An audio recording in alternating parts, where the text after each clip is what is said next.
PMN news.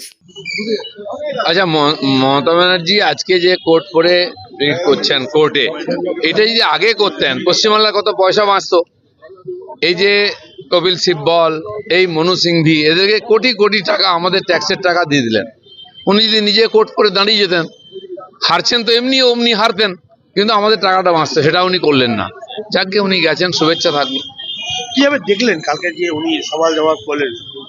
ওনাকে তো বারবার বলছে সুপ্রিম কোর্টের বিচারক যে আপনি ছেড়ে দিন, উকিলরা যথেষ্ট যোগ্য, তাদের কথা শুনি। উনি জোর করে শুনবেন, সারা জীবন জিত, এখানেও যা করেন শুনবেন না, তো সেটাই করেছেন। এত ড্রামা করার কি দরকার আছে? রাজনৈতিক রাজনৈতিক কোনো ফায়দা হলো? সব জিনিসের রাজনীতির ফায়দা হয় নাকি? লোক পশ্চিমবাংলায় যেটুকু মান সম্মান ছিল সেটা ওখানে দিল্লিতে ডুবিয়ে দিয়ে চলে গেলেন যমুনাতে। বলছি আজকে তো ডিএ মামলা শুনানি রয়েছে, প্রায় ফারাকাতে 40% আছে কেন্দ্রের সাথে রাজ্যে। দেখুন, ডিএ নিয়ে অনেকবার মামলা হয়েছে, কোর্ট বলে দিয়েছে এটা অনুদান না, এটা অধিকার।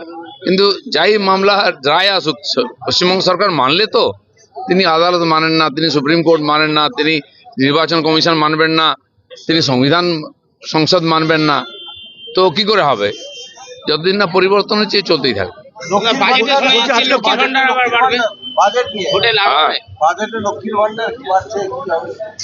এর বেশি কিছু আর হবে না, দান দক্ষিণা ছাড়া।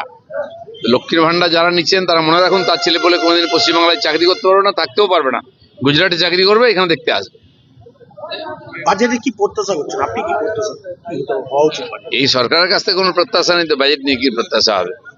ধার করে যা সংসার চলে, তার বাজেটের কি মূল্য হয়? হুমায়ুন কবিরের সঙ্গে তো হচ্ছে না, আপাতত আইএসএফ এর সঙ্গে সিপিআইএম জোট করছে। এসব চর্চা চলতে থাকে, আগে তো কিছু হোক। এখন কার সঙ্গে কাজ জোট হবে, আদৌ হবে কিনা, এগুলো খবর হতে পারে, এতে পশ্চিমবাংলা কিছু যায় আসে না। বলছি সংখ্যালঘু ভোট ব্যাংক এই বাংলার কিন্তু অনেক বড় ফ্যাক্টর।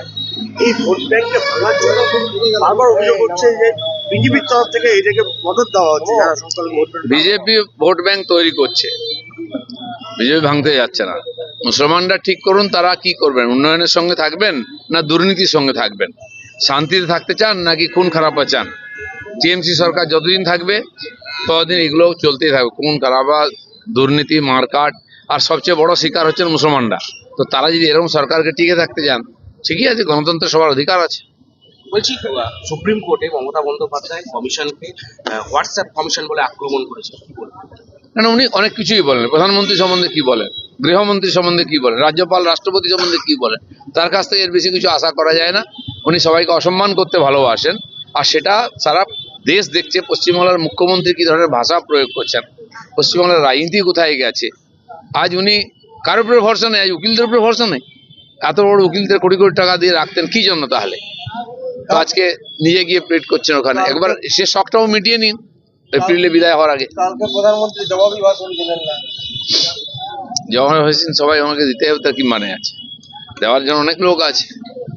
বলছি রাষ্ট্রপতি বিজেপি কর্মীদের নির্বাচন আগে বুস্ট আপ করতে কি কি পদ্ধতি অবলম্বন করা হচ্ছে এবং কোন দল যেটা? আপনারা দেখছেন আমাদের সর্বভারতীয় সভাপতি, তিনি দিল্লির বাইরে প্রথম বাংলাতেই এসেছেন, কর্মীদের সঙ্গেই বসেছেন, উনি জনসভা করেননি।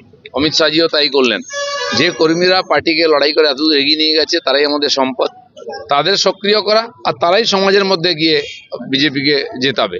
সেজন্য এখন আমাদের কর্মীদের সক্রিয় করার জন্য বিভিন্ন রকম কর্মশালা, বুথ স্তর পর্যন্ত বুথ বিজয় অভিযান চলছে, আর বিভিন্ন স্তরে কর্মীদের সম্মেলন চলছে। কোন দল দূর করতে কি পদ্ধতি? কোন দল দূর করতে দাবাই? কোন দল? কোন দলে বিজেপির অন্দরে কোন দল দূর করতে দাবাই দাও? কোন দল? বিজেপিতে কোন দল? কি গুলি চলেছে নাকি? এসব বিজেপির লোকেরা বসে আছে, দেখেছেন কোন জোড়তে?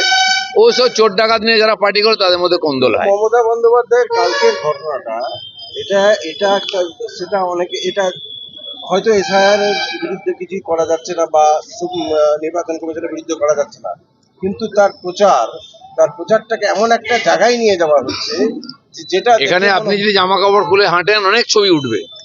এই প্রচারের কোনো মূল্য হয় কি? বাংলার লোকেদের নাক কান কেটে দেওয়া হচ্ছে। মমতা ব্যানার্জি জানেন এসআইআর আটকাতে পারবেন না, ভোটও আটকাতে পারবেন না, কিন্তু তার যে টার্গেট গ্রুপ আছে তাকে দেখাবার জন্য সব ড্রামা করছে, অন্য উদ্দেশ্য আছে। কিন্তু এই ড্রামাটাকে তো একটা সবসময় ড্রামা করে যেতে যায় না। তাহলে এতদিন তো বিহারে আরজেডির ক্ষমতায় থাকতো, কারণ ড্রামাতে মমতা ব্যানার্জিকে লালু প্রসাদ হারিয়ে দিয়েছেন। তো পার্টি হারলো কেন আজকে? বাংলার মানুষ এত বোকা নাকি উনি ড্রামা করবেন না, বারবার ভোট দিয়ে দেবে? চলুন। বিধানসভা নির্বাচন जनहित से जुड़ी खबरों के लिए PMN न्यूज को लाइक करें, शेयर करें और चैनल को सब्सक्राइब जरूर करें।